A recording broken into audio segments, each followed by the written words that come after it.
everybody, welcome back to the Back2Warcraft podcast. It's been a while since we did this. There were a couple of reasons for that. A, the beginning of the year was a little bit rough. B, once things were sorted out, everything became a little stressful, and I never really found the time and peace and place to really do this, apart from all the other stuff that was going on. So welcome back. I just got up this morning and felt like, hey, today is a good day to not necessarily stream, but just talk. Just talk to myself, talk to a couple of other people. As for this episode, we have a live audience in some sort of way. Some Twitch subs and some Patreon supporters can listen in live and comment on stuff. So if you want to support it, if you want to be there with the next recording, feel free to hit the subscribe button on Twitch or follow us on Patreon, support us on Patreon.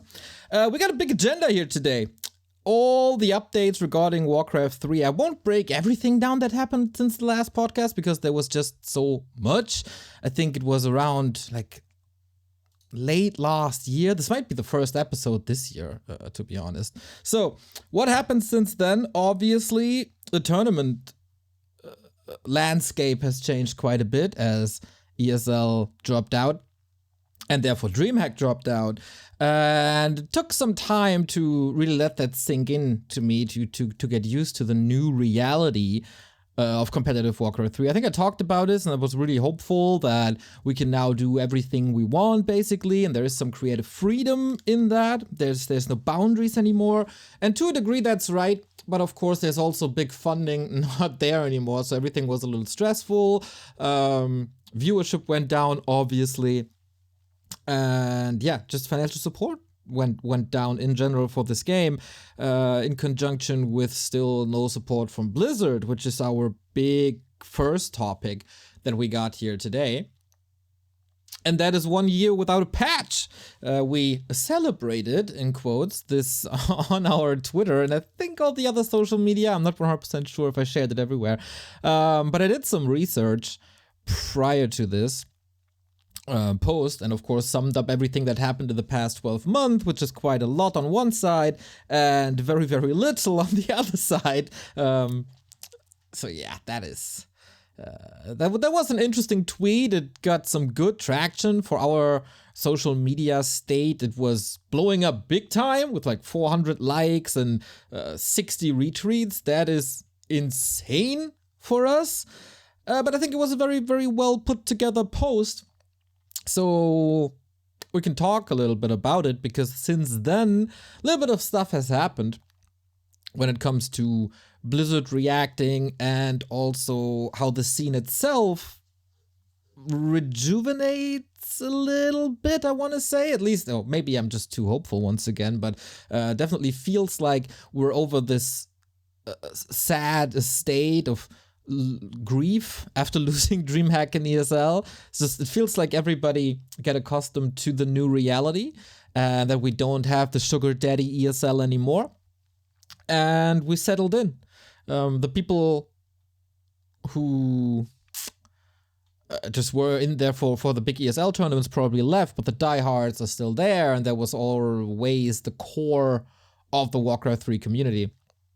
And big money, of course, in quotes once again, because in comparison to other games, we never had the big monies. But it was definitely great support and was definitely funding for the scene cut in half. So I'm rambling a little bit here, I'm losing my train of thought. But anyway, let's start with point number one, and that is the 1 year no patch that was posted on April 14. That is almost 2 weeks ago already, where I posted this. People on the YouTube recording can soon see the tweet that I put together. It's basically everything we know already. There's no news in this or anything, but just a summary. And for some people, I think it was really, really good to get that summary. What happened, because a lot happened when Blizzard was still radio silent. So the last patch 1.3210 was a balance update, so there was no big functionality, there was no features added to that. It was just screwing around with a few numbers, right? But it was very, very good. I think the patch that we're on is very, very good, with of course a couple of issues, with 3 or 4 things being too strong. but it's not unplayable in any case. So we're kind of lucky that this is the patch that they left us on, and not, for example, the Keeper patch of 2 years ago, or whatever it was, or the unpatched Crypt Lord, because that was also kind of fun for a while, but then rather stale. And in our current meta, we still have some developments, right? We just recently, 4 weeks or so, explored that opening ghouls is a nice way for undead against orcs. So this speaks for the quality of this patch. I think that after 1 year, there's still new developments, right? So this feels kind of fresh in some regards. But as I said, there was no functionality added to Warcraft 3. Outside of War 3 Champions, of course. So the first thing I pointed out there is that despite the developer's blog post that we got last year, and I posted here somewhere, not really, from Blizzard, we still have no ladder, we still have no profiles, we still need clans, so the functionality of the old Frozen Throne is still not back in Reforged, which is still a damn shame. And there's no big updated stuff as well in terms of, graphic updates, etc., etc. So there was all summed up there. There were also a couple of Blizzard responses that I put in. For example, last time they had a BlizzCon line, so nothing in Anaheim at a convention center due to COVID, of course, but they held this online presentation keynote thingy, and Warcraft wasn't mentioned there, but in a post-BlizzCon line interview, they said that the team is still working on it and that we can expect something there. Boom, blatant lie. Didn't get anything, obviously. Then earlier this year, someone asked Mike Ybarra, the current president or leader or whatever his title is of Blizzard Entertainment, what's up with Reforged, and he said, I will ping the team. And then once again, nothing happened, so we were left in the dark again.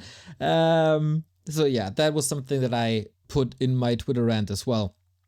Just showcasing everything that's still missing, everything that the community is doing, because of course on the other side, on the War 3 Champions side, I also put the list together, what they did in 1 year compared to this $1 billion company, and War 3 Champions just did amazing. I mean, it's not a one-person team, it's a 10 people, maybe? But there's very few people doing the heavy lifting for that team, so we got amazing profiles there. We got a thing called Prime Time for 2 and 2 in FFA to boost these modes. We got very good and quick matchmaking. Flow TV was introduced, so you can observe all the ladder games that you want to observe. Custom games are featured there as well, etc., etc., etc. It's just a wonderful tool, and it keeps on getting better. So this is what you can do with a passion and dedication to things that Blizzard, of course, always points out when they talk about their products. Can do. Where am I going with this? Yeah. That we got a response. That was 2 days ago, and I want to thank a certain viewer on Twitter who always keeps me up to date with this, and that is Quinn, aka @FKingPepega, because he's, I think, just lurking in the Twitch channel of Mike Ybarra, the leader of Blizzard, and whenever Reforged is mentioned, because people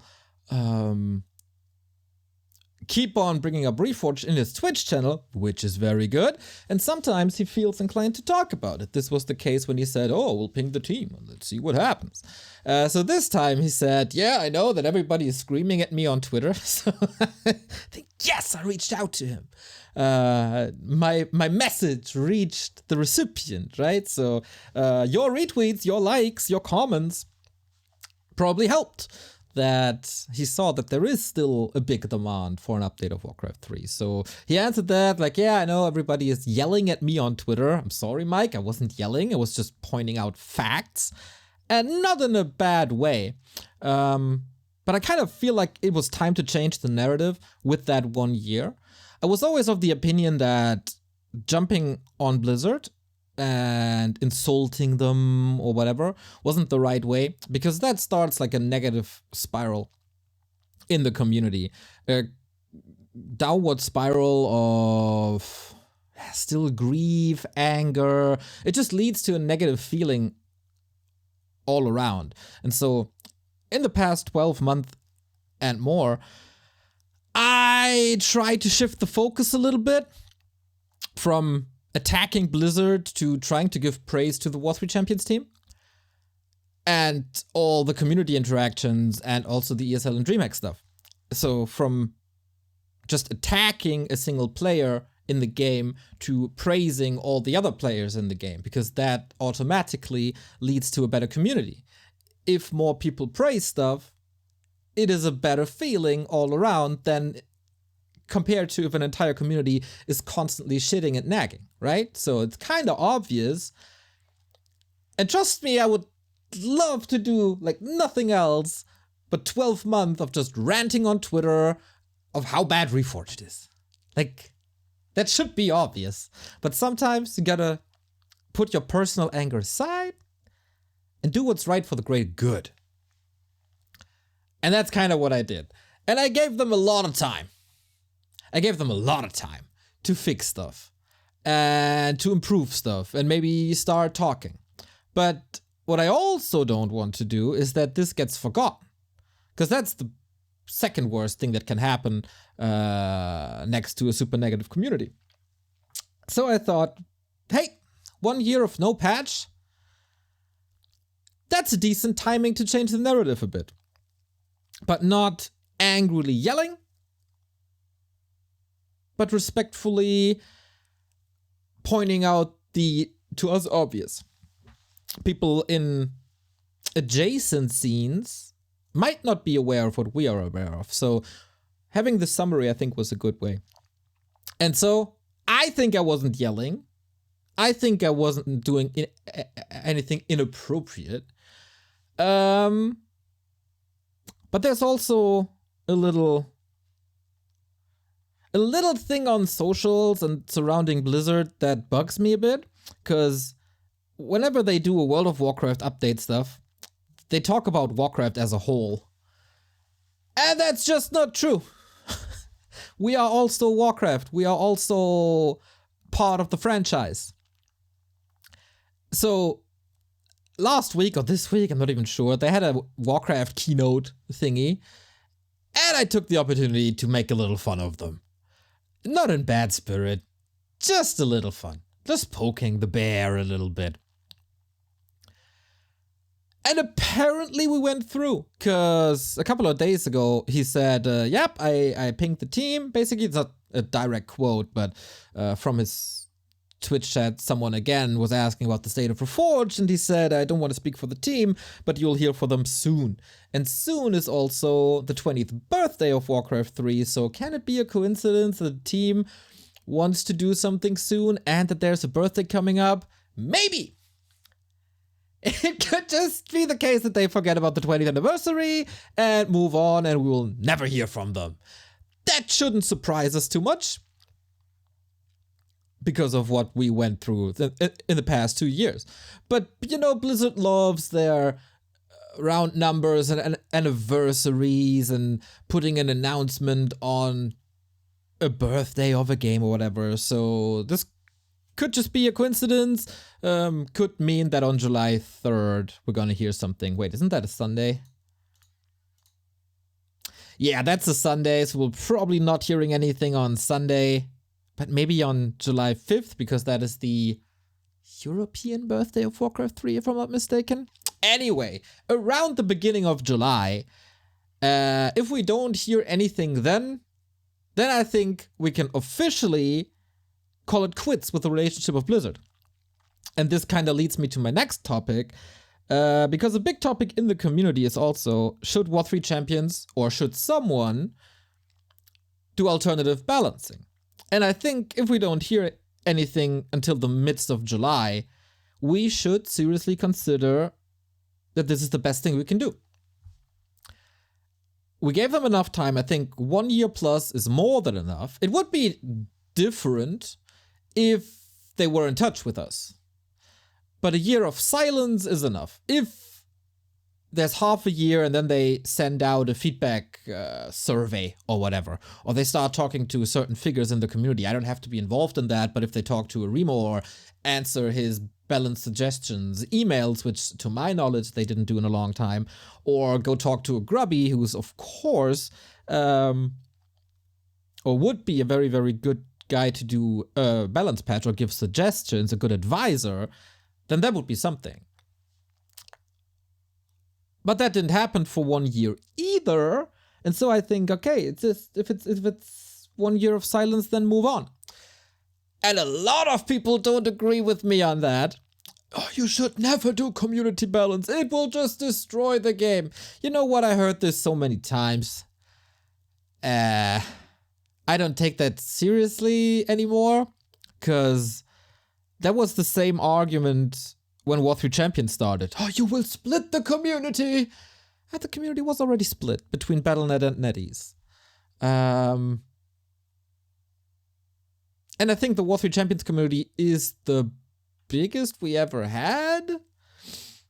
Of course, there's still plenty of people playing on Battle.net, but we will probably never reach them. So anybody who takes this a little seriously is already on War 3 Champions. We didn't split the community, we actually reunited the community with global matchmaking because of all the servers and great matchmaking and other stuff that keeps the game up to date. So that's no point to me. How do we introduce this, though? It's a relatively big topic, and we got to be very, very careful with this. I think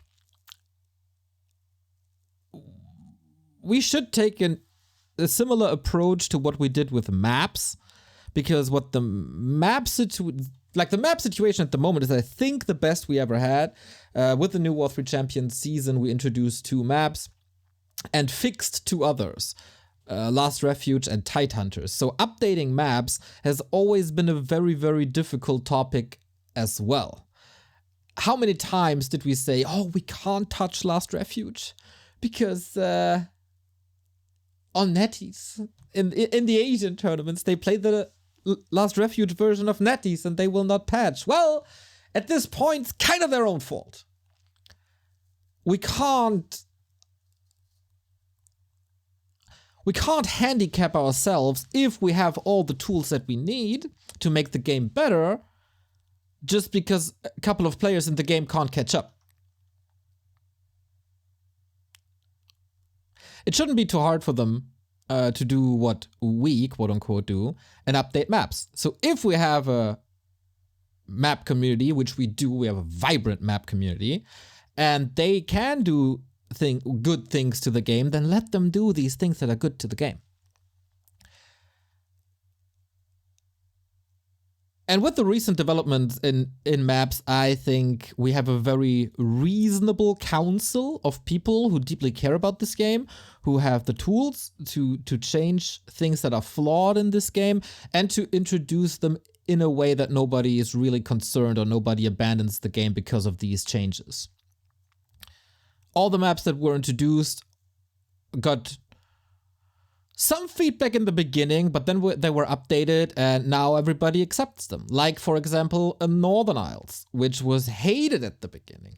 Like, for example, an Autumn Leaves that got a very, very good update.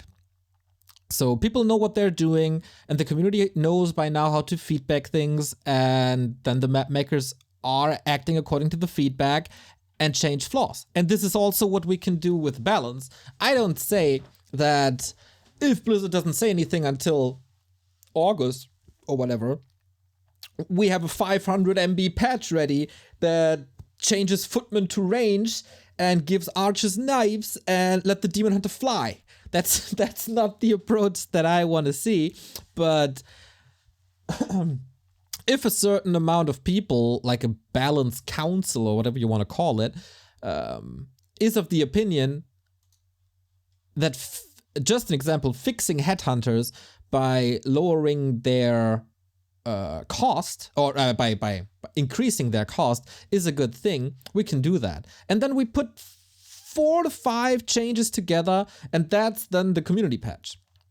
And we can go on from there. We can be a lot more agile, we can react a lot faster to the community, to the feedback, to balance developments, and we can also be way more innovative with things. Like, I'm actually kind of surprised that one of the changes that we had on the new maps didn't get negative feedback, and that is the introduction of a new item in the tier 1 item department. Because on springtime, where you can find stuff like Slippers of Agility, which usually gives +3 to a single stat, you can now find a Ring of Superiority, which gives +1 stats to everything.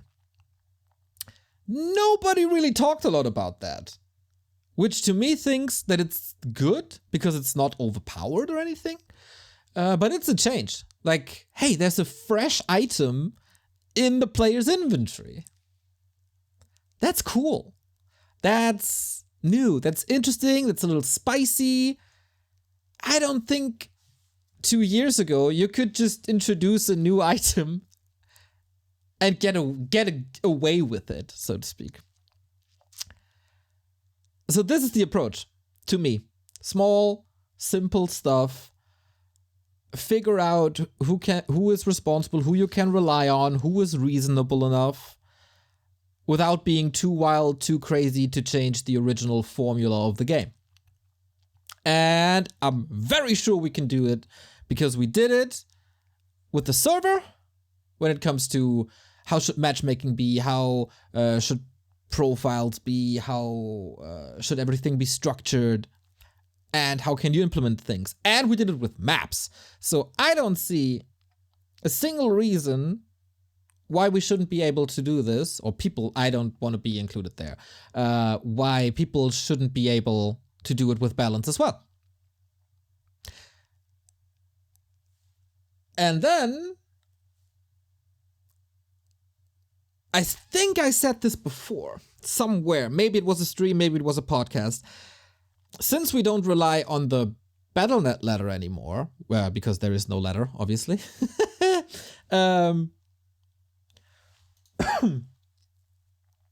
we don't need the melee restrictions that BattleNet maps have. That means we can break everything up. We can introduce triggers to maps. We can implement observer functions to maps. We can do everything we want with these maps. And that's why Warcraft maps are so cool. If you don't limit yourself with a certain number of restrictions, then you can do everything you want. That's a big chance for this game to stay fresh and relevant. That might be the mission for the second half of 2021. 2022. Oh my god, I'm living in the past. But yeah, I think it's not too unrealistic that this will happen. This happened before to Age of Empires. And the good thing is, if Blizzard cares at one point about the game again, like if they rebuild it for mobile or whatever, who knows, they can just pick up the community patch if they see that it was going well. We got all the testing ground in the world. We could even make a split ladder, which would be bad, I think, but we could. Opt in, opt out, whatever you want. There's multiple options. You just have to explore them and build them, I guess. Hey, that was a long part 1. How far are we? 23 minutes of just the first topic. I got several more. So yeah, that's my approach for the future. Any comments? Put it in the podcast channel if you want to comment on that. Otherwise, I will move on. But of course, I can always take your feedback and answer in the next podcast episode. That is no problem at all either. Then let's talk about the War 3 Champions finals, since we praised War 3 Champions. So obviously, with the lack of ESL and DreamHack, there's no, and WGL, there's no big tier 1 tournament around anymore. So I think War 3 Champions finals are among the biggest tournaments that we have in the entire scene. And we just held them this week, last week? I'm not too sure. Recently. I think the finals were actually last week or whatever. So once again, Lul Happy wins, but for the first time in 3 seasons he wins. First it was Foggy, then Soin. Now Happy is back on the throne. Kind of a lucky grid for him, I want to say. No strong orcs there, if I'm not mistaken. He got Colorful, who he always beats. And then he got Hawk, who he always beats. And then he got fierce battles against Lawlight. That was actually sick. The winner bracket final was, to be honest, the real final. That best of 5 was just insane from start to finish. Both players playing their absolute best. Way better series than the DreamHack Grand Final.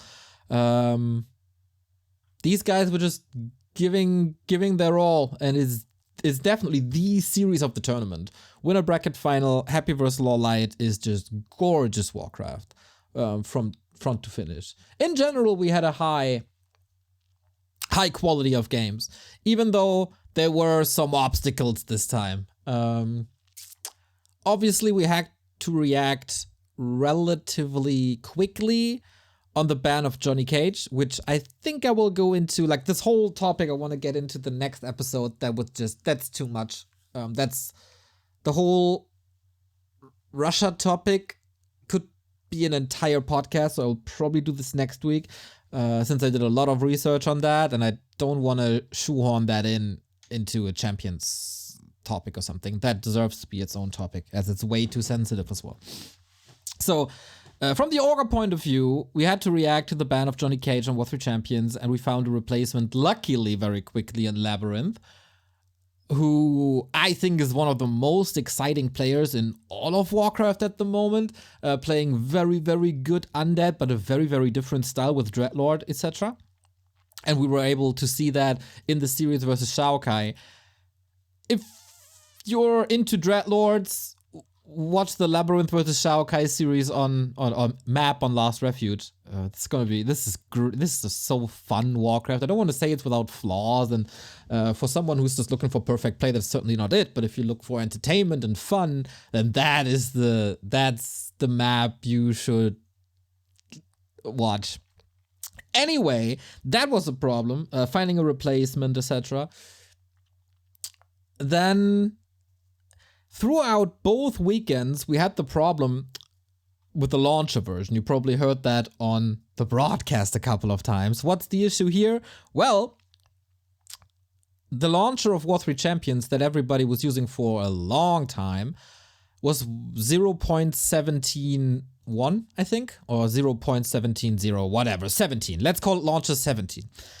But they recently updated the launcher with a few UI enhancements and a new tab, etc. So that is version 19.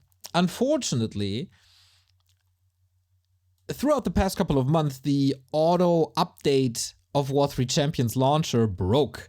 There's some Microsoft reasons behind it. I don't understand this because I'm a technical idiot, but there are some issues that prevent the War 3 Champions team from enabling the auto update. Of course, as always, they are already working on it, but this time it wasn't able to find a quick fix. So everybody who downloaded the latest launcher from the homepage had launcher version 19.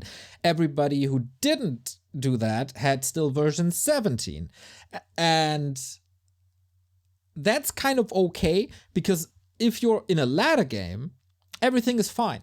You can play, a player with launcher version 17 can play against a player with a launcher version 19 without any issues. But if it's a custom game and there's observers in the game, then the game desyncs. Once again, I don't know why. Not a technical programmer, coder nerd kind of guy. Just a dude talking to a microphone. So I don't know why. I just know what it is. And we tried to hammer it in to every player, every observer, everyone involved. Please update your launcher with links and how to do it, etc., etc. Well, people only react if things are broken. That's just a fact. They never listen when they're pinged. They just react when it's absolutely necessary. And that's kind of what happened. So we had to remind 15 out of the 16 players to please update their launcher. And then we had FFA as well, where we had to do it again, and same for Legion TD, yada, yada, yada. It was a big mess. So when that was fixed on, like, say, day 4 out of 5, all of a sudden, the lobby started to act up.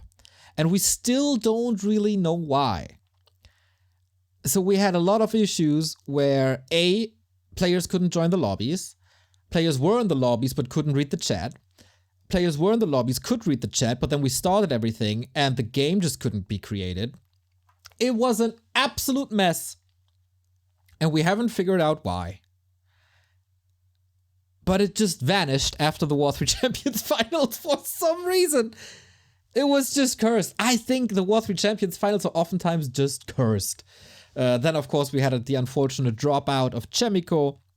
So my dream of having a War 3 Champions Final without a single dropout is once again not there. It was very similar to the X-Lord issue, actually, of last time, where Chemico noticed us on a very, very short notice that he couldn't play on the date that he was given, and then we switched everything around for him. And then, unfortunately, something changed in his schedule, and then he just couldn't play on Championship Sunday, and then it just makes no sense to let him play. Anyway, the games we got after a long time were really freaking good, and the community chipped in $5,000, which is definitely more than Season 9. Mostly due to Kleine Schildpad, who just donated 2K, and it was absolutely nuts. One of the greatest feelings when you start a Matcherino fundraiser thingy. And it didn't go too well the first few hours, and then I went to bed, and then I woke up to a $2,000 donation by Kleine Schildpad. This guy is just mad. So we had $800 more than Season 9, which in the day and age where Warcraft audience and contributions in general are basically cut in half, this was a miracle and definitely re-energized me. Because prior to this tournament, there was like 4 months of seeing everything cut in half. Viewership, tournaments in general, also subs, like everything minus 50%. That's a lot when you make a living from this game. Try to make a living from this game. Basically, your boss comes around on New Year's Eve and says, by the way, starting tomorrow, you only get half the money you get now. Like, oh, okay, that's rough. Okay, that's rough. But, we all got used to the new reality. And we are still pretty stable, so don't worry about us. But hey, if you have an Amazon Prime or want to chip in on Patreon, feel free to do so. Then, since we took over War 3 Champions Finals, I think that was Season 8, right? We did 8, 9, 10. We always had a group of admins by our side who basically did everything for us when we were broadcasting, which is the best. But it's all volunteer work. And this time we were in the unfortunate position where Remo, Carson, and I had to do everything ourselves, which is 100% understandable. And it's just what we do, right? Like, if there's a problem, we fix it. And shout out to Carson and Remo for stepping up to the occasion and having my back these War 3 Champions Finals. Remo became an admin all of a sudden. Never really did that, but chef kiss performance there, despite all the obstacles with hosting games. Carson all of a sudden knows how to produce a clean feed, which we give to all the streamers who want it on Twitch and also Douyu for the Chinese community. So, boom, issue fixed. That made me real proud. And also, everything we did prior to the event with Duro and New Hero, also Grinchy was involved, also Riptide with the graphics, everything once again, super nice to do. Even if it's always stressful, it's always a nice job. And we added 2 things to these War 3 Champions Finals despite the one-on-one. We always have a little more. Special shout out to the FFA community. It's kind of, I think, their biggest showcase, the War 3 Champions Finals. And FFA is oftentimes the abandoned stepson of the abandoned stepson, I feel. Even though it's rising now. There was not too much going on in that FFA scene for a while, and Rula's a prominent part of that scene hits me up and says, hey, I can take care of everything, but we want a spot at the War 3 Champions finals. I'm like, yo, nice. I love FFA, let's do it. And this guy is organizing the prelims. He's observing the ladder, he does the snapshot, he puts in some prize money, he's organizing everything, he gets the players at the right time, he's doing the cast with me as well. So this is awesome. This is just a perfect example. So I hear a lot of people saying, you should do 2 and 2, you should do 4 and 4. Like, yeah, that would be great. Wouldn't that be great if we had all the different flavors that we have on War 3 Champions put together in one big final over 2 weekends and give a showcase to all of them? Yes, but I can say that our team can only do so much. And a global online tournament, organizing that with just 3 to 4 people is insane. And so on top of that, we can't do more. Then we're seriously burning out before the first match has started. So if there's someone who wants to do a special showcase for 2 and 2, hit me up. If there's someone, because I know that 4 and 4 is flourishing, and everybody seems to love 4 and 4, which I don't really understand, I don't really like, because I think 1 on 1 is better, but yeah, I see the argument for playing it, etc. So if you want to do a special 4 and 4 show match, or a 4 and 4 semifinal into final, hit me up.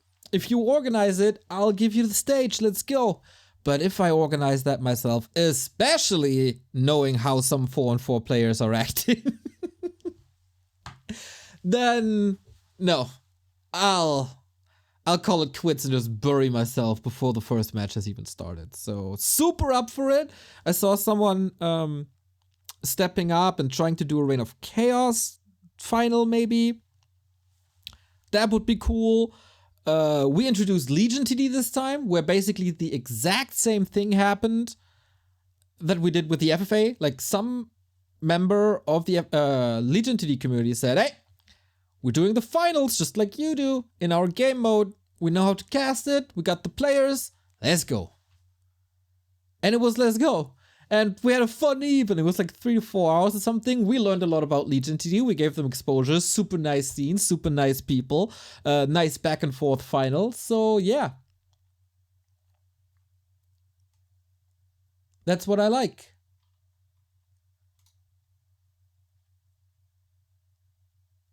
And that's what I want to see more. So if there's sub-genres of Warcraft 3 that want to be featured on the War 3 Champions finals, let me know. When we initially started this, I reached out to basically everyone from... I know I don't want to call out anybody. But to a lot of initiatives in the Warcraft 3 scene saying, guys, this is basically our convention. Give me some material, I will pluck the shit out of you. If you're a community streamer or whatever, or if you're a homepage or if whatever, just send me a picture, a video, anything, talking points, PowerPoint presentation. I don't care, I will promote you. Nobody did that. So, hey, okay, not true. Fountain of Mana did that, which was great. And I think the the Melee map community did that as well. So yeah, shout out to them. But I want more. I'm always hungry. Now we established having a great one-on-one tournament, having a great FFA tournament. Love the responses to the FFA content, by the way. And I love that you cherish and embrace the FFA casters as well, and the play mode in general, so that's super cool to see. But I want that with more. Now that we did Legion TD and FFA, give me more. Run a 2-on-2 tournament. We can broadcast, for example, quarterfinals and semifinals prior to the War 3 Champions, and then just the grand final at the War 3 Champions weekend. Many different opportunities that we can do. It's just we can't be responsible for everything because then we burn out. Whew, that's a lot of talking. How am I? 40 minutes? Okay, that was my second talking point. War 3 Champions finals. Yeah, if you have feedback, by the way, for the finals, let us know. There's a feedback thread on our Discord especially. We read everything you send us on socials. So if you have an idea how to make this better, let us know. I was thinking with, like, toying with the idea of changing the format for season 11 to have maybe regional qualifiers. So instead of picking the top 16 of the entire ladder, pick the top 8 of Europe and Asia, and pick the top 4 maybe of Americas and have a little prelim and then putting the winners against each other. But I don't know if I like that. I just want to boost the Americas and European scene a bit. And I don't really know how to do it. So if you guys have any ideas about this, if you guys have a light bulb above your head all of a sudden, then let me know, man. I'm not the end all be all. I'm not the smartest guy ever. So if you have a cool tournament format that's somewhere lying around, let me know. Let me know. Speaking of tournament formats, you guys haven't heard this yet if you're only listening to the podcast, but if you are... Oh, wait. Let's not do it here. We also had 2 other tournaments. Yeah, that seems like a better structure.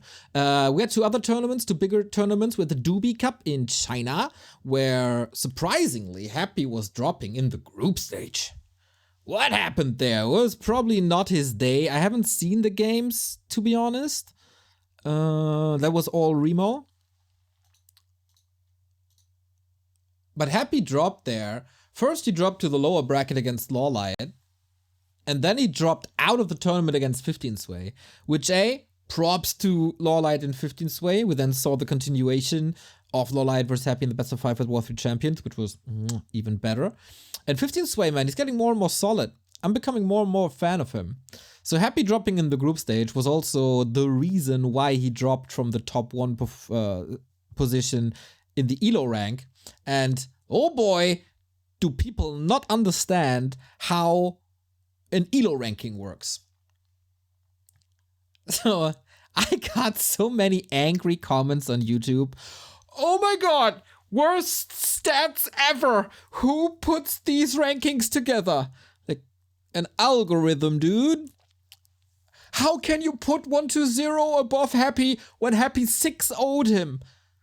Well, Happy lost 2 games in a day and 1-0 won the tournament without dropping a map. That's one of the reasons, for example, you idiot. It's so, yeah, maybe before you flame the stats or the ranking, look up where the ranking is coming from, how an ELO ranking works, and then we can talk again. If you see a flaw in the system, if you see a flaw in how this is calculated, fine. If you have no clue what you're talking about, shut the fuck up. Sorry for my language. I hope you're not listening in with your kids. I'll try to be PG from here on out. No, maybe not. Podcast is not the PG format, right? So that happened. 1-0 won the Doubi Cup in impressive fashion. What I want to point out here as well is Sock, who had a great grand final run with a win over Colorful. And oh boy, that game versus Colorful, or these games versus Colorful, were super sick. Definitely recommendation. One of the best human versus Night Elves in a while. And Sock seemingly getting some better performances than Chemico recently. So the debate of who's the best human is probably up for grabs again. But Chemico also had a side job for a while, which he now quit again, I think, from what I've heard. So hopefully Chemico is bouncing back with the help of Raptor Gaming, maybe. Boost his fee, maybe. Yeah, would be nice to see Chemico bouncing back. Definitely necessary for the poor human and their pie chart. We also had AWL, and oh boy was I happy about AWL. This is kind of a tournament that we never covered because it's on Africa TV and we are of course on Twitch. So we could never get the broadcast license for this. But what we did is, like I really wanted coverage for this in English. There were some pirate streams before, but that's not the appropriate way to do, I think. Everything should be done professionally. If we expect professional behavior from tournament organizers and players, we as broadcasters should also behave professionally and not just pirate stream anything. So we found a cool solution that Afrika TV is running the channel and just hires me as talent, just like DreamHack did before or whatever WCA did before. Just not then I can cast on Afrika as I'm just talent for their production. So I had tons of fun. Afrika games were super sick. And they always said it's season 1 on the broadcast, so I really hope there's more. It's of course an Asia-centric tournament with China and Korea only. Maybe they invited Foggy, but he had to withdraw, of course, because he was moving at that time. But it would be cool to have Foggy back if there's a next season. Soccer's 1-0 was pretty sick. I started casting from the round of 8 onwards, and every single game was banger. The semifinals were pretty one-sided, but then we got a 4-3 grand final of Lin over 1-0, and that was just insane. That was just 2.5 hours, Undead versus Orc, gimme everything. Gloves off, just insane Warcraft between the two, even levels, and yeah. 1-0 for once, not able to winning an Asian tournament. So the dominator of the East got dethroned there. I guess he won Doubi Cup a little bit later, but yeah, for once, Lin stepped up to the occasion and boom. Sick grand final. Leading us to 2 show matches. Because we established, of course, that Happy is the best player in the West. We discussed this after DreamHack. There was no doubt. He won DreamHack without dropping a single map. He also wins pretty much everything that is happening now, including the War 3 Champions tournaments. But the same was the case for 1-0 on the other side, who basically won every single tournament. So we had a show match then, this Sunday, of Happy vs 1-0. And oh boy, was that a slaughter. I was so hyped for this. At the moment of their games, it was rank 2 against rank 3 on the ELO. It was the 2 dominators against each other. And game 1 was kind of fun. It was twisted, and due to a scouting mistake, 1-0 lost that. And then Happy broke him on map 2 with playing Dreadlord. Shout out to the haters who always saying Happy plays the same. Every time. Not true. And then 1-0 was completely broken. Couldn't switch up his game too much anymore. Happy was just faster in every single regard. And yeah, felt a little like 1-0 gave up without noticeably giving up. He tried to fight, but it wasn't a confident 1-0 anymore. Happy, I think seriously Happy broke him in map 2, where it was big mistakes by 1-0, by the way. It was very, very clear that he's not comfortable playing Cryptlord, like many Western players are. Like a Happy is, like a Vortex was, like an Xlord is. There's definitely some work to do, in my opinion. So yeah, that show match was a little bit of a disappointment, but this Sunday, ladies and also gentlemen, we get Happy versus Lin in Show Cup. Oh, rejoice! Show Cup is turning their game up, everybody. It got a little stale, to be honest, these show matches. Because Happy was just dominating everyone, and someone on YouTube said, just is the question if Happy is dropping a single map or not, and I kind of agree. It was also always the same opponents, and Colorful Soin, 15 Sway, and then Life came up. But apparently, the organizers did something. So the famous streamers now have to play in order to stream the games. So this is probably why we saw the Happy versus TED show match. This is probably why we saw the Happy versus 1-0 show match. And as we just today learned, this is also probably why we get the Happy versus Lin match. And this is super hype for Sunday. Happy versus Lin is a dream match anytime. And it doesn't really matter where they play or how they play or what the rule set is or what the server situation is. Always guaranteed banger. These are the greatest, the absolute greatest players that we got in the scene, and they will clash in a best of 6. Their Reforged Cup encounter was already super hype. And yeah, Lin, tremendous shape against 1-0 in AWL. I hope he keeps it up. Happy gets better and better versus Orc as well. And let's see, maybe he has some new tricks up his sleeve with the cool opener that I talked before. He played a Dreadlord, so since he played Dreadlord in Mirror, I think nothing is off the table anymore, really. It's gonna be fascinating, man. I'm very much looking forward to this Sunday. This is indeed a dream. So, speaking of the streamer situation, news we got today is that there's show matches scheduled with Soin again. Okay. But afterwards, Infi, TH, Fly, Lawlight. That's the upcoming show cups, everybody. That is insane. That's just banger dream matches. Love that they changed something. I don't know what exactly. But this will be extraordinary entertainment for all the Warcraft fans, and I love it. This will be hype. This will be a lot of hype. So much for the competitive scene. I'm gonna take a little break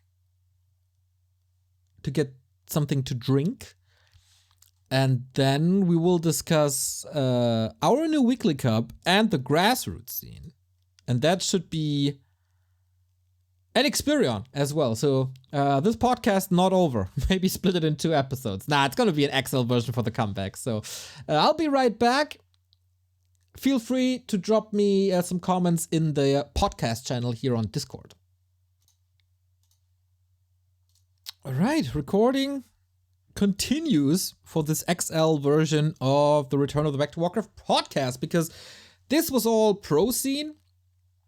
Now let's go a bit into the Grassroots and lower tier, I would say, partly because we have a new initiative for 3 to 4 weeks, and that is the Return of the Back2Warcraft Cups.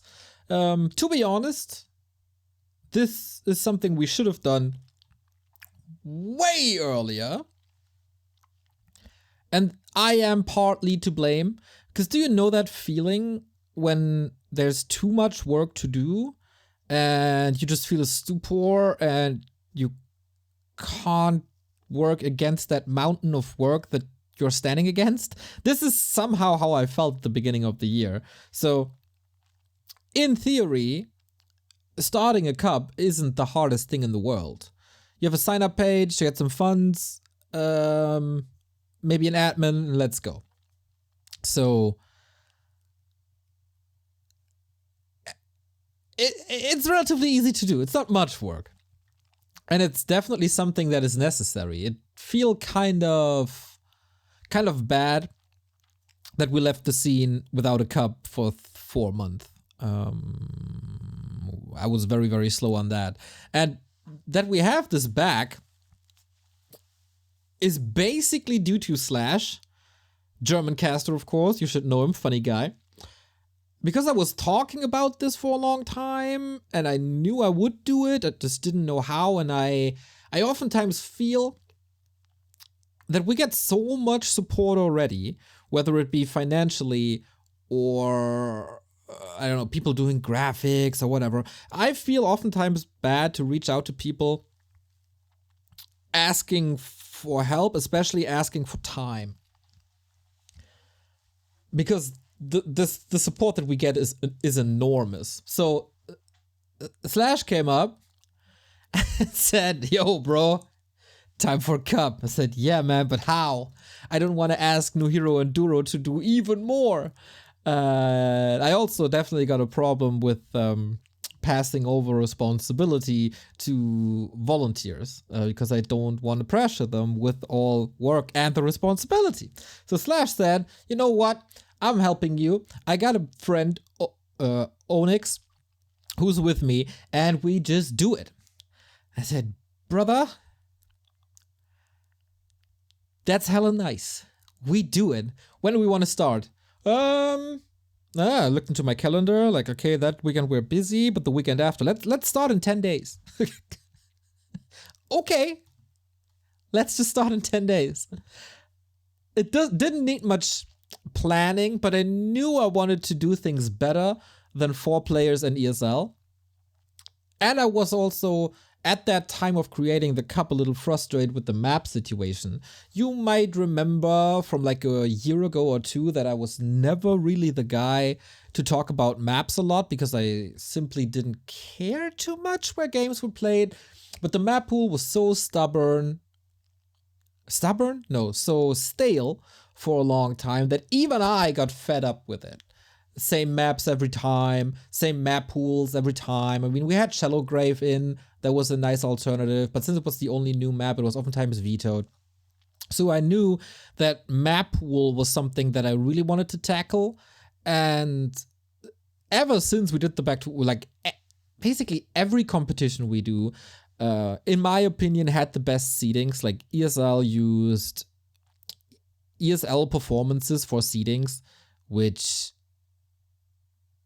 is very one-dimensional and very inside their own bubble, and I don't really like that.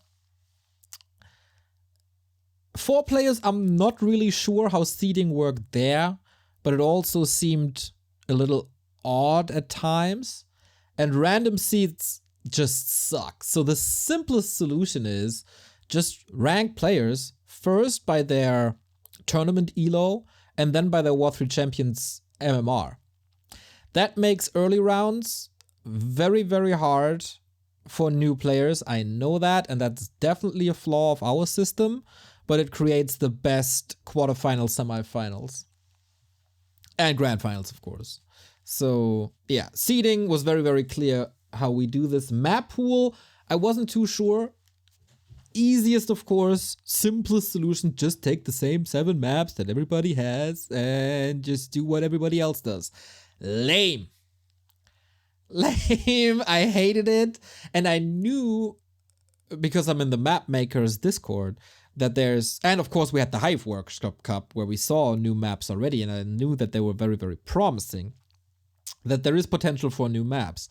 And we haven't had new one-on-one maps in a long time, also not on War 3 Champions, because everybody is so careful of not disrupting the one-on-one map pool because it's so important for pro play. But this seemed like a chance to just split it up. And we kinda went the War 3 Champions final approach of taking the entire War 3 Champions map pool of all 13 maps. But that felt a little excessive. So the early rounds of our cup are obviously best of 1, so the cup won't last 8 hours or 10 hours. And if everybody in the round of 64, whatever it is, has to ban 12 maps, little excessive for my taste.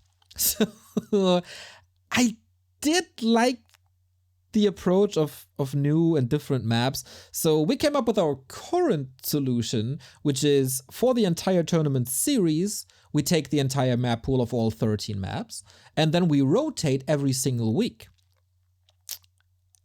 with the help of the community and a little bit of luck. So I drew the first 7 maps. We always use 7 maps for the cup, which is what you need when you run a best of 5 grand final. That was all random for the first edition. And the first map pool was already a little wild with a lot of new maps in.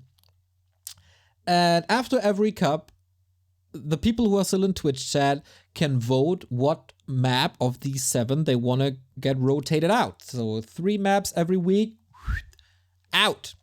And then there's of course maps left over. And we will draw 3 maps by random. So every single week we have a new map pool. This gives more incentive to play all maps on War 3 Champions Ladder. This gives a showcase to new maps because it's an old game, right? We're all old. Innovation, not really our thing. I get that. But sometimes you gotta force things on players when it's for the greater good. And introducing new maps, they have to be forced. I think for the common folk, like you and me and everybody who plays on ladder, you need to see maps on stream to figure out creep routes and to just learn the map. And for that, you need to have the pros playing on this, even if maps might be a little flawed in the beginning. So I said, screw it. We take all maps and let's go. And I think we've had wild map pools, very extraordinary map pools. It doesn't feel stale. It feels like you guys enjoying the new maps a lot because the new maps in the 3 votes that we've had always survived by a long shot. Old maps always gets vetoed, especially stuff like Amazonia. Even Echo Isles didn't have the best of times, but Amazonia, man, it feels like everybody hates Amazonia for a good reason. I think it's a trash map by now. Could probably be fixed somehow, but yeah, nobody wants to see any games on that. We just have it in the pool because it's in the War 3 Champions pool. And I think War 3 Champions has it in the pool because there's Asian tournaments running on that map, but I think it's time to get rid of it for sure. For good. So we had insane sign-up numbers, everybody. Really happy with that. You remember the last stretch of the ESL Cups and also 4-player Cups. There oftentimes was a struggle to find 32 players. We had, for the first edition of our Comeback Cup, 82 players, then 54, and then 65. That is freaking great. 264 grids filled out of 3 approaches. And this was a little bit against all odds. I once again, like after the second cup had the same issues as the War 3 Champions Cup, the tournament. That lobby creation was kind of stressful because of the launcher issue. So we had a lot of rehosting. And for that, the tournament ran really, really long. And I got a lot of feedback saying, you gotta start this earlier. It's running way too late. Like, yeah, there was an issue. We casted until like 1:30 in the second episode, but that's not the fault of the starting time. It's not really the fault of the system. It's just because we got delayed. And of course, it was a full-out best-of-5 grand final between Happy and Foggy, which was also insane. Absolutely insane. Gotta watch it. Recommendation. Watch it. And then in the third episode, we were back at almost flawless schedule again. So the starting time is fine. Especially, like, we always have our main focus on the European scene, because of course we are from Europe. And even if it's Friday, you gotta get back from home, you gotta eat something. In the Warcraft scene, you maybe have to take care of kids and family and other stuff, and then you can maybe participate. So 7 p.m. is probably not changing. 6 p.m. is too early. That was an issue with ESL Cups for a long time. And yeah, it's a little stressful for time zones that are later. But it's definitely doable. We're gamers. I mean, Lucy and Thunder are playing it every week, and they're playing until 6 a.m. It's not the end of the world, I think, to play a little later. It's Friday anyway. It's also the best time for viewers to watch. This won't change. I'm very, very happy with everything, basically. With the quality of the games. We had Starbuck in the first grand final. It was super fun to follow. The fish games are super cool to watch. Especially his encounter versus Thunder. Oh boy, that was sick. Thunder took a map of a Foggy with a tower push. That was glorious. Like, super happy across the board. You guys are boosting the prize pool every single time.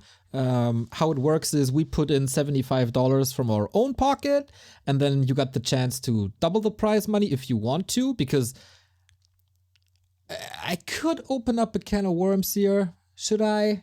I think I should. So we do a lot via Matcherino, and that is for several reasons. A, when you run a tournament and don't have crowdfunding attached to it, you get so many messages, why aren't you doing a crowdfund? I would love to contribute.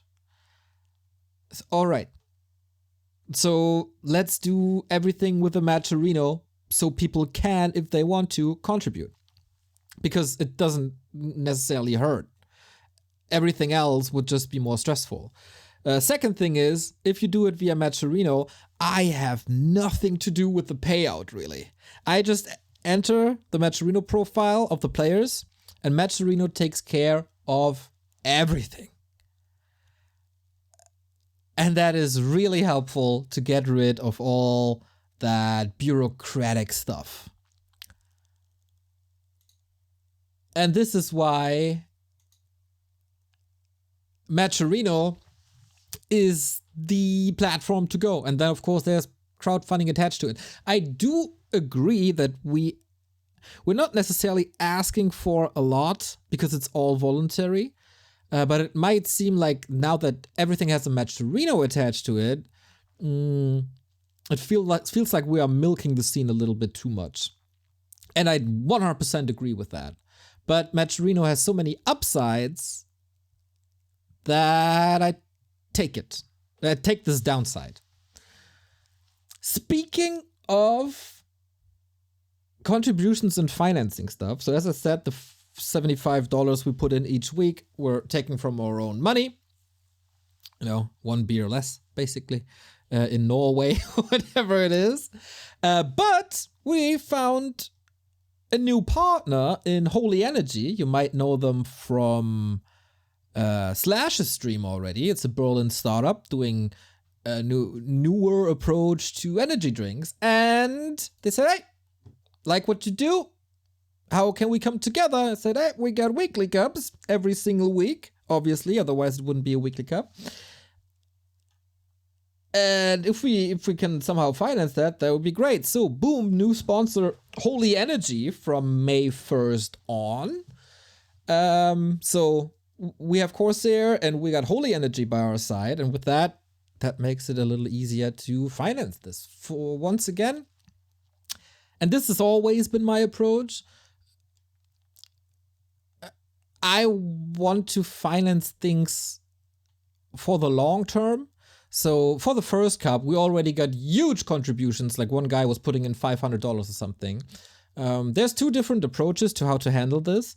Either ask for contributions every single week and have no limit at all, and what the community contributes goes to the players. I think it's a little smarter to cap the prize pool at a certain point, and that is with our weekly cup at $150, and everything that goes above it goes to funding future tournaments. So already we got, I think, 25 cups covered. That is half a year. That's pretty great.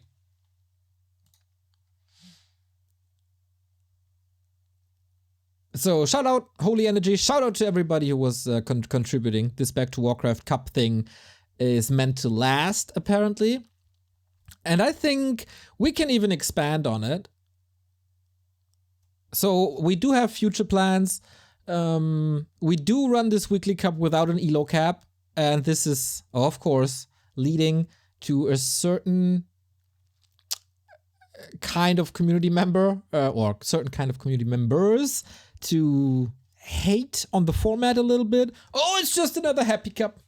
But my argument for this is you need a foundation for everything. And you need a foundation for competitive Warcraft, obviously. And the most simple, basic thing you can have is a weekly cup to figure out who's the best player of the week. And yeah, Happy is the best player of the week and will probably be the best player of the week for a long time. But what should we do? Just make it elo cap for him, then Foggy wins. Make it elo cap for Foggy and Happy, then Hawk wins. There are certain gaps between these players, and yeah. So I think having one open cup is absolutely necessary to have just the best of the best playing it out, and the best one gets the money. That's how society works. And then we can do other stuff if we see, hey, people want to play these cups, people want to support the tournaments, and then we can do a second cup with an elo cap, or we introduce a fun cup every Monday, whatever. Play random heroes one week, play random races one week, play whatever 2-2 one week, play, I don't know, reversed races might be a little tough, play only on one map one week, you know? If the funding is there, and apparently the funding is there, we can do a lot more. So I'm looking forward to that, but let's get 1 or 2 months with the Open Cup in first, and then let's see how we explore this. And support also players that can't beat Happy, for example, who, like Silver and Bronze Cups were the best thing. Four players did a hell of a job there. So yeah, having that back would be insane. Plus a fun cup, maybe, then we got 4 out of 7 days covered, which is bonkers. For a scene without big sponsorship money and without publisher support, right? It would be great. But so we're working towards that. Which leads me to, that's the Back2Warcraft Weekly Cup covered, I think. If you have any feedback on that, feel free. Put it in the comments, put it in the Discords. We're reading everything and we're listening, and sometimes we're even changing upon your feedback. If it's a good idea. If your ideas are better than us, which is rare, but it happens. So, speaking of feedback, we got a lot of feedback concerning the Xperion tournaments, because it's season 4, or not season 4, the 4th event at Xperion took place a couple of weeks ago, and it was a little bit of a mess. The invite process was a little bit of a mess, because we had a couple of COVID cases and late replacements, and then there was a little bit of miscommunication as to where there should be a Matcherino and crowdfunding for that or not. There were a lot of issues, basically, and we got a lot of, like, we, in this case, is basically a team of Ente, Sparta, Fishy, Slash, and a couple of other people who are involved with this. And we got bad feedback. Like, we got good feedback, but criticism. We got criticism for what happened there. And it was kind of cool to see that we all want this to continue, because if you don't know what it is, Xperion is a LAN in Cologne that we run every 2 to 3 months, depending on like schedule and availability. And it's just the absolute best to grow a community and to get to know each other better, and just having faces to a nickname. Having a place for the community to come together and talk to us, talk to Slash, talk to the pros a little bit. Xperion is a very, very, very important event, especially in the German scene. We also had some guests over for the first time. It was Jackie even came over, etc. Side was there a couple of times. Bizarre was there. The Dutchies are coming with Armin and Sasuke. So it's a bonding experience for all of us, for sure, and it's very dear to our hearts. And yeah, we fucked up, but it was also fucked up in a way that we took this feedback and we came together and talked to each other, and then, oh, okay, we got a little complacent, got a little lazy, got a little sloppy. Let's do it better. And I think now everything is better. Xperion 5 will happen. I just posted it today. May 28, May 2nd, and May 9 are the qualifiers. We have 2 qualifiers this time. The process of who plays Xperion changed a little bit. Prior to that, we had a couple of invites and a couple of qualifiers. For the qualifiers, it was always a little stressful, as they oftentimes had to decline at a certain point. So it's a lot more invites now And the list of invites is freaking great, everybody. And only 2 qualifiers. So 10 players invited, 2 qualifiers makes things easier. Players can, like the invited players can plan their travel a little faster or earlier. And the qualifiers are still early enough that even in the worst cases, we can find replacements. So hopefully that's better. The responsibility in the Orga are a lot better now. Everybody knows what their job is. Before, I think for Xperion 3 and 4 was just someone else will do it at some point, right? That was the feeling, I guess. Now everybody knows their job and boom, boom, boom, boom, boom. Everything is a lot better. So we had to get a little slap on our wrist to fix that properly and to have a great Xperion 5. Very much looking forward to this on May 28. Hope to see you guys there, of course. The time in Cologne with you, going to a bar afterwards together is always best part of a month. So see you in Cologne, hopefully. And sorry to all the players and viewers and whatever for the last episode. But we promise to do better, and we can do better, and we will do better. More grassroots. More grassroots, as this community bonding thing is already a little bit grassroots, but it has very, very good players at the Xperion. So do our cups. Going super grassroots, in case you missed it, I started playing a little bit more. I signed up for GNL, which is the Gym Newbie League. It is an initiative by the Gym Discord, the place to learn the game. You sign up and you get drafted into a team, and then every week you get an opponent that is of similar skill. Plus you get coaching, and you get a team behind your back that you can interact with. And I always said, I'm not the guy who should play on streams. I'm just here casting and producing. You other guys do the clicking and stuff. But I felt like now that content is becoming more rare, it's a good time and a good opportunity to A, create content, and B, finally, after almost 20 years, properly learn this game. So I signed up. It felt right. And I got into a great team, Clutch or Kick, with great team members. We had a very, very good time. I learned a lot. I was coached by people like Young Hofer, Qbert, of course, Carson, Link helped me a lot. It was just genuinely great. Whenever you had a question, people were there to answer. Whenever you had something to celebrate, our team celebrated together. If someone was feeling down after a loss, we cheered them up. Like a really, really cool team spirit. And not only between us in our team, but also cross team. Was always super fair and nice to interact with your opponents. The entire chat of Gym Newbie League was super cool and interacted a lot with each other.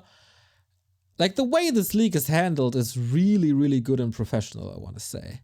Even if it's just grassroots, people hold it very, very dear to their hearts. And you feel it, like in everything they do.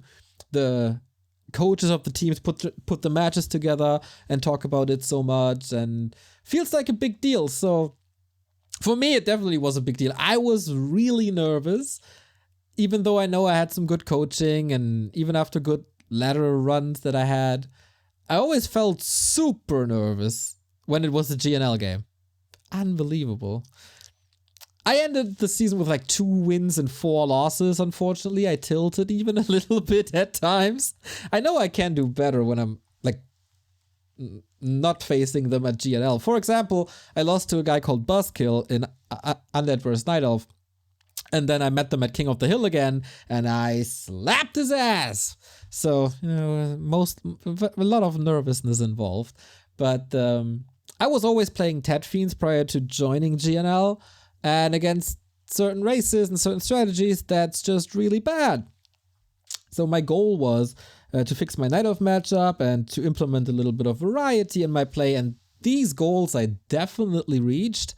Like I'm playing DK Fast expansion now, I'm playing Crypt Lord expansions every now and then. I'm on my way to learn Lich first, you know, and that was all in the span of 5 weeks. I learned so much in just 5 weeks and add a lot of flavor to my own play. And what's even more important to me is that I feel so connected to the scene there like I've never felt before. I was, of course, always there, but I was oftentimes a little isolated, I would say. Now I'm right in the community, part of that, and it's such a great feeling. So whenever GNL 10 comes up, I 100% recommend to do that and to sign up. Doesn't matter, there's people with like 700 MMR, and they benefit so much. They sometimes even double their MMR in like 2 or 3 seasons, if you stay committed, of course. But everybody benefits from it if you have a little time and a little bit of drive. It's just a great experience. What can I say? So yeah, GNL was wonderful. Shout out to everybody who does it. Our team unfortunately lost in the semifinals, so we are not part of the grand finals, which is a double-edged sword, because of course I'm very, very sad that I can't bring glory to the cock in the grand final and redeem myself a little bit. But I can cast the grand final. And this is what we'll do. A match at GNL between 2 teams already always consists of a lot of matches, I think like 11 or something. So everybody is playing at their own time. For the finals, we bring everybody together with as many live games as possible. So on Saturday, April 30, we will have an entire day of GNL Grand Final, which is gonna be so cool. We have hopefully 9 games plus, with the best players in that league, with a fair matchmaking, and we'll probably have coaches and team members up for co-casting to celebrate the end of season 9. It's their first playoffs, and I just want to give another showcase to this beautiful initiative. I got some friends there in both teams, actually, so let's see how who comes up on top and who's becoming the king of the gym and claim the GNL championship and take over the Boshi monkeys who won last time. So that means GNL is ending soon. But that doesn't mean that you can't join initiatives, because I think at the moment, Grassroots Warcraft is in the best state ever. With stuff like GNL, we also have the Creep Camp League for mostly German audience, but that is running for 2 weeks. I signed up for that as well, and will play my games in the German show Creepjack. We also have the Fountain of Mana League, which is a league also for everybody. You sign up and you mention what your MMR is, and then you get put in a league with similarly strong opponents. So this might be your first competitive environment with similarly skilled players. I will sign up for that as well. They have a Twitter account. Fountain of Manor League is the Twitter account. FOM League. And they say signups will start this week. So yeah, I will definitely sign up for that, even though I will miss my team of GNL. I'm going to be a lone rider. I will be there and I will participate there and probably stream a lot as well, as this league also. It goes from super mega grassroots to basically a pro first division. Basically like the Wall Street Champions ladder. But we always say ladder is just ladder. And if you're playing in a league for points, for maybe getting relegated into a higher league or something, could be pretty dope. I would love you to meet me there. And I read a lot of feedback that I encourage a lot of people to start playing themselves, which is amazing. I had a little bit of anxiety because everybody I hang out with is so much better. Like I'm hanging out with Todd Remo Carson, basically, right? They're all so much better than I am at this game because I always did production first, designs first, streaming techniques first, just basically coverage first, and I never really played myself. And for the first time, I got some theoretical knowledge, but now it's time to prove myself, and it's oftentimes embarrassing, and there's a couple of clips floating around where I lose 2 of my heroes against certain creeps. Happens, though. It seems like everybody... It's not for everybody, of course, it's very clowny content, but it seems like I can do first-person streaming and you guys still enjoy it, which is super nice. So yeah, feeling very, very welcome and feeling very, very good with playing more myself. And then there's more Grassroots from a German streamer called Sparta. And I think this guy is flying under the radar a lot, as he's mostly streaming in German. But he is doing so much for this community. It's actually insane. You might know him as the clan leader of Sparta, of the Spartans, S4S. Armin is there, for example. 84 is there, for example. Trunks is there.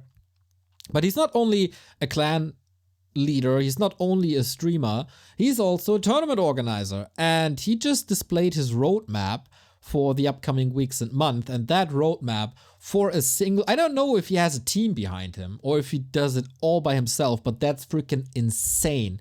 So what he does for a long time is the Spartans League. I think they are in season 11 now, which is a one-on-one league for everybody. He also recently created a clan league called the Masters League, which is amazing. We're not really sure if W3IL will come back. Not sure if W3L will come back. Then we got a couple of other clan tournaments like NWC3L or something. But nobody was ever really happy with how this league is run. And Sparta, he's just doing stuff. Like, okay, I'm not really satisfied with how other people do it. Then I'm gonna do it myself. It feels like people are pretty happy with what he does. So one-on-one Spartans League is something he does for the higher tier players. Masters League is also for the higher tiered clans, but it goes down to also amateur teams and just group of friends signing up for this. He also does the Peon Cup for people with 1500 MMR and below, where I signed up and didn't go too far. He also does a Grunt Cup for 2050 MMR.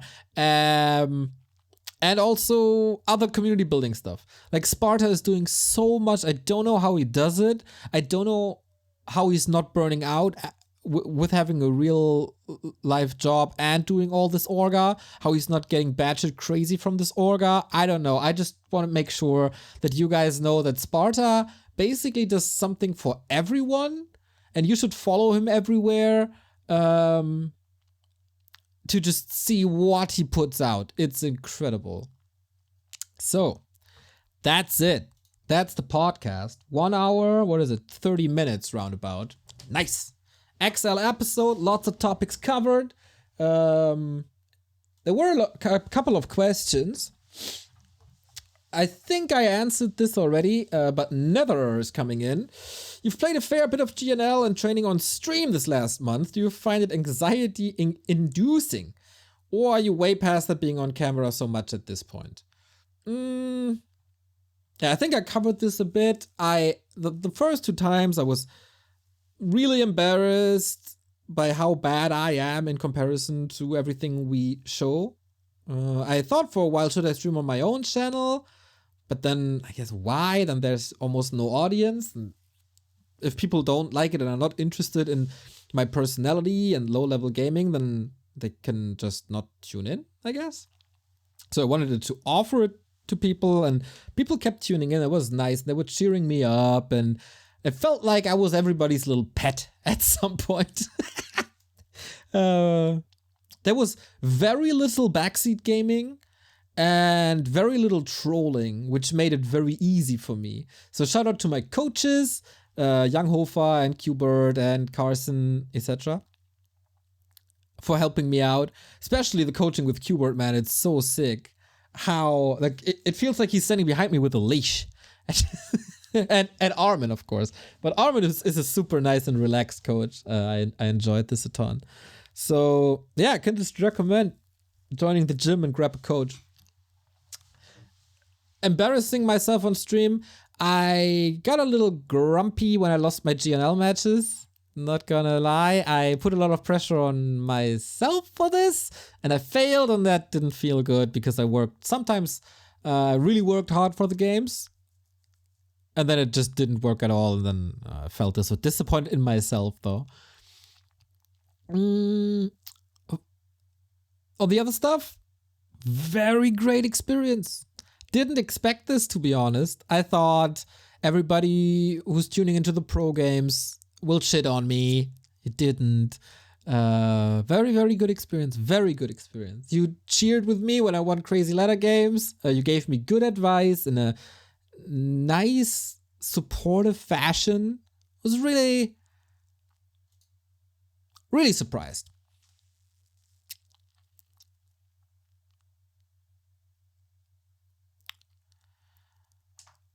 Okay, then. I think that's pretty much it for now. For the comeback of the podcast. We have a lot to tackle next week. I think next week I will go into a little bit of a... Like, this was a pretty lighthearted podcast, I think. With a lot of good news and good coverage and just like a welcome back, this is what happens kind of thing. Next week... maybe we have to discuss the CIS scene topic with the Russian invasion going on for once. We posted some statements already on like socials and also discussed this here and there, but never combined and well thought out. I think the podcast is the perfect format for that, to give all my thoughts in a condensed matter, but also be able to talk as long as I want to, not be limited by Twitter sign restrictions, etc. So yeah, I guess that's gonna be the topic for next week. That's not gonna be pretty. The comments will not be pretty, but some stuff has to be done. And if you are a supporter of this project, you might be in our Discords and receive the Patreon updates that we post here and there. And maybe we can announce something next week already, maybe not. I would certainly tune in to not miss it if we announce it, because I can tell you big things are coming. So thank you for your attention. Thank you for your time. Thank you for your kind words. Thank you for tuning into this Discord stage thing that we never did before. And welcome back to the podcast, everybody. Have a wonderful week. Tune in to the Weekly Cup. Sign up to the Weekly Cup. Join us for the GNL Grand Finals this Saturday and make 100% sure to not miss Lin versus Happy this week. Also on Monday is the Xperion qualifier where you should sign up to.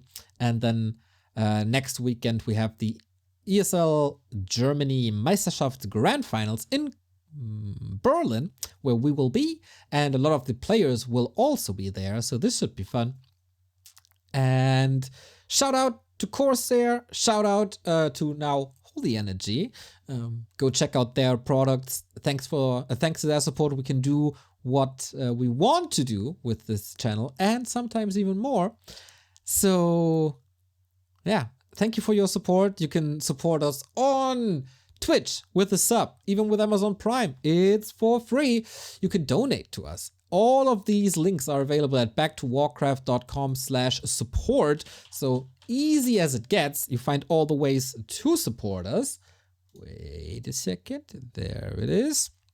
So as I said, whether it's here on Patreon from $2 to up to $50, whatever you can afford, for the special insights, for the coaching, for everything.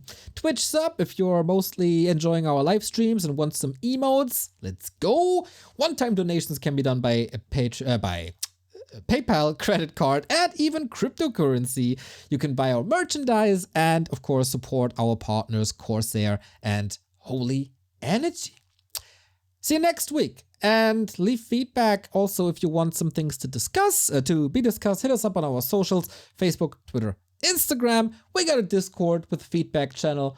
If you are a supporter, you see the secret supporters channel as well, where you can always drop suggestions and get a privileged response. See ya then.